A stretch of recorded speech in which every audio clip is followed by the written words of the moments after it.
This is the outline of chapter 31. Okay, so first we will introduce the LC oscillation, and then we will talk about the damped oscillation in an RC circuit, and then we will also talk about the forced oscillation of the free sample circuit, and then we'll talk about the series RLC. Okay, so yeah, when I learned this, I will feel confused about these two. Okay, so yeah, these two are actually different. Okay, and yeah, later on you'll know what are the difference between them. So simply speaking, for this one, we don't have any source, no source for this, no source for the damped oscillation. We just assume at the very beginning, the circuit, the RLC circuit already store some energy there, so it will have a damped oscillation. And for the series RLC circuit, we assume we provide an AC source, 给它一个交流电. Okay, so it will have a sinusoidal oscillation there. Okay, and then next we will talk about the power in AC circuit and also the transformers. Okay, so yeah, so this is a quick explanation for the EM oscillation. So it means for the circuit we have an LC. We have an LC in series. So at the very beginning, all the energy are stored at the E field, which means we have the Q.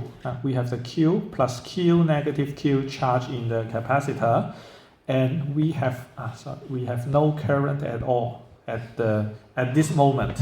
At this moment, we don't have any current. So if you still remember, the energy stored in the capacitor, the UE is half of CV squared. And actually the V is related to Q, so Q equals CV, so it is like Q squared over 2C, okay, something like this. So this is UE, okay, all the energy stored in the capacitor, and then the UB, the energy stored in the inductor, is like a half of Li squared. Okay, so in that case, I is 0, so no energy is stored in the B field at this moment. Okay, so for the next moment, okay, so the charge will be discharged, and then there will be some current going through. Okay, so for a certain moment, okay, the UE will start to decrease, and then the UB will start to increase. And then for a specific moment, UB will be equal to UE. So in that case, this Q, you can see the Q reduces. Okay, so in such a way, the UE also reduces. Okay, because it is proportional to the square of Q. And then, as much as some of the charge is discharged from the capacitor, there are some current. Going through, and then the current becomes larger and larger. So for a specific moment, the I, okay, so UB will be half of Li squared, and then it is equal to this Q squared over 2C. Okay, at a certain moment.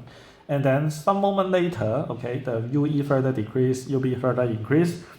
Okay, in that case, we have a maximum current, but okay, there is no charge stored in the capacitor.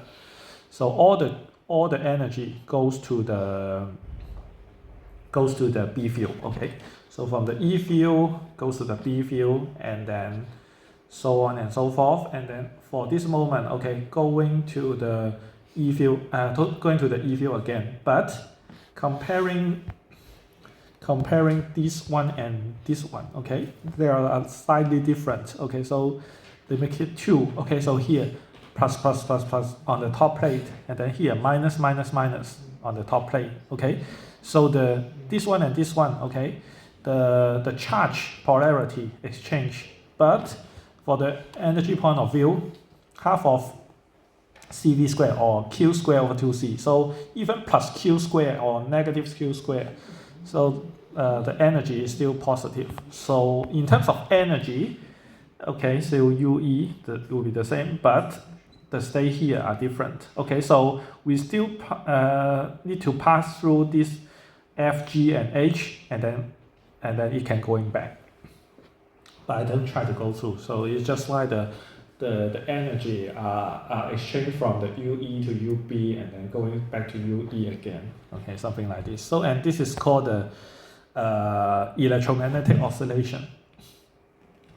Using this LC circuit. Okay, so here what we need to pay attention is this UE will be Q squared over 2C and UB over half of Li squared. So actually we have learned these two equations in chapter 25 and chapter 30. Okay, so so it try to compare this so-called LC oscillation with the Bloch spring system. So actually, if you connect a mass, connect a block to a spring, okay, then it will oscillate according to the Hooke's law. We have a F equals negative kx. And similarly, we have a LC oscillation. We have a capacitor and inductor. Okay, or the energy. Yeah, so here you can see the energy stored in the spring will be half of kx squared, and then we also have the kinetic energy, half of mv squared. And then here we have for the LC oscillator, we have the electrical energy. Electrical energy stored in the capacitor is half of CV squared or Q squared over 2C. And then the energy stored in the B field will be half of Li squared. Okay, so yeah, so here we have the natural frequency. This is the natural frequency or the angular frequency of the oscillation will be 1 over square root of LC. 1 over square root of LC. Like this. Okay, so in the textbook, it used the energy method, just as what I mentioned in the chapter 27. If we use the energy method, it is like very stupid. It's not very stupid. But here, using the energy method for the LC circuit or even for the RLC circuit, yeah, I think it is interesting. So I just saw it here. So here the point is, the total energy stored in the LC circuit will be like UB plus UE, which will be half of Li squared plus Q squared over 2C. Q squared over 2C. And then what we need to have is the conservation of energy. Conservation of energy. Because for LC, they do not consume an ideal inductor and ideal capacitor. They didn't consume energy. They didn't consume energy. So in that case, du dt will be a 0. Okay, so this is actually the conservation of energy. So which means we try to take the derivative of the total energy with respect to time. Yeah, as much as low energy is lost. So which means that du dt should be 0. So similarly, we try to take the derivative for this side. Okay, it should be 0. So du dt, we have a half of Li squared. So L is a constant, and then I is a function of time. So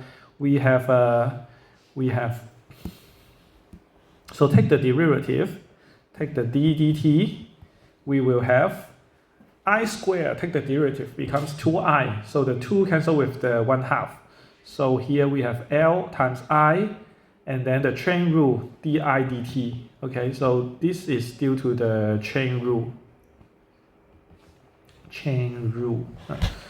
And then for the second term, yeah, Q squared. Q is a function of time. So technically the derivative of Q will becomes 2Q. So Q over C, and then for the chain rule, dq dt. This is also due to the chain rule. Okay, so here we have Li di dt here, and then Qc dq dt here. Q over C, I mean. So we would like to make use of I equals dq dt. So this one becomes I,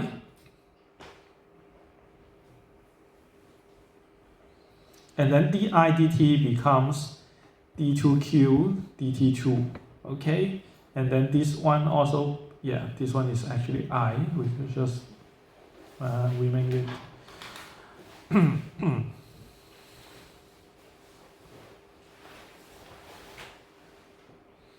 Or maybe, yeah, or maybe we don't need it. We don't need it.